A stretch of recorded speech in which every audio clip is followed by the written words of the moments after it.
কেমন আছো? যেমনটা কামনা করেছিলেন। আমি কেমন আছি জিজ্ঞেস করবে না? ভালো থাকার জন্যই তো ছেড়ে গিয়েছেন। আর আপনার বউ সুন্দরী, শিক্ষিতা, সো ভালো না থাকার প্রশ্নই আসে না। রেগে আছো আমার উপর? না। তাহলে অভিমান? কোন অধিকারে? কোনো অধিকার নেই? ছিল, বাট কেড়ে নিয়েছেন। আপনি আপনি করছো কেন? তোমার মুখে আপনি শুনতে কষ্ট হয় খুব। তুমি বললে আপন মনে হয়, তুই বললে ঘৃণা চলে আসে। আর এতটাই ভালোবেসেছি যে ঘৃণার কোনো স্থান নেই সেখানে। আর আপনি?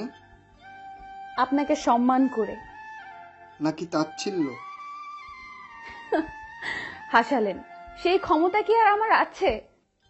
তাচ্ছিল্য তো আপনি করেছেন, আর কুকুরের মতো লাথি মেরে তাড়িয়ে দিয়েছেন। ভালো কি তুমি একাই বেসেছিলে আর আমি বাসিনি? যদি বেঁচে থাকতেন তাহলে ওই বুকে অন্যের স্থান হতো না। ভালোবাসলে কোনোদিন ছেড়ে যেতেন না। আপনার ভালোবাসা শুধুমাত্র প্রেম ছিল, সেটাকে ভালোবাসা বলে ভালোবাসাকে অপমান নাহিবা করলেন। নিষ্ঠুর ভালোবাসা সেদিন। Just stop. বাস্তবতা মাত্র অজুহাত ছিল। আরে বাস্তবতার দোহাই দিয়ে ছেড়ে যাওয়া যায় না, বরং বাস্তবতার সাথে যুদ্ধ করে প্রিয় মানুষটার পাশে থাকার নামই ভালোবাসা। আমি সেদিন? এক্সপ্লেন করার দরকার কি? ময়লা আবর্জনা যত ঘাটবেন, বাজে পচা গন্ধ তত বের হবে। অনেক বদলে গেছো। বাধ্য করেছিলেন। এখনো ভালোবাসো? না, তবে বুকের বাম পাশে চিনচিনিয়ে ব্যথা করে।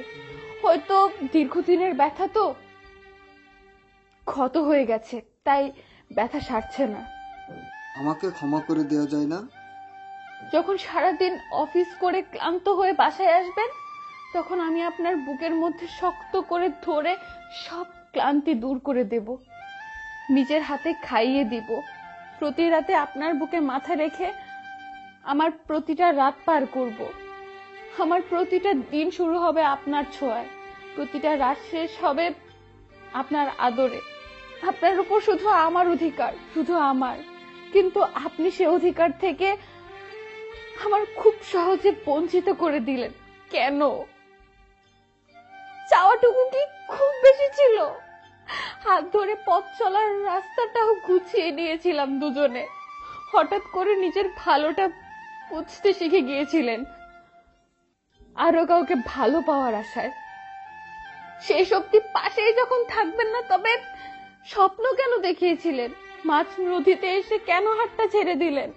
একবারও ভাবলেন না আদৌ তীরে পৌঁছাতে পারবো কিনা? যেদিন আমার প্রশ্নের উত্তর দিতে পারবেন, সেদিন না হয় ক্ষমা করব। প্লিজ আর কষ্ট দিও না নিজেকে। বাহ, ভালোই তো। চারপাশে আগুন জ্বালিয়ে দিয়ে জিজ্ঞেস করছেন চলছে কেন। আমি স্বীকার করছি ভুল করেছি, আমি ক্ষমা করো। অনুশোচনার আগুনে পুড়ে যাচ্ছি আমি। পোড়াতেই যখন পারবেন না, তো পোড়ান কেন? যত পোড়াবেন তত পুড়বেন। আর ক্ষমা, সেটা না হয় উপর আল্লাহর কাছেই চান। কলিজা বলেই তো ডাকতেন, সেই কলিজা ফুটো করতে বিবেকে বাঁধলো না। তবে কি জানেন, ছেড়ে গিয়ে জীবনের মানে শিখিয়েছেন। নিশ্চুপ আবেগ এখন আর হানা দেয় না। জড়িয়েছো কারোর সাথে? না, তবে কেউ একজন তার জীবনের পুরোটাই আমাকে মিশিয়ে ফেলেছে। আমাকে এতটাই ভালোবাসে, আপনার প্রতি আমার ভালোবাসা কেউ হার মানায়।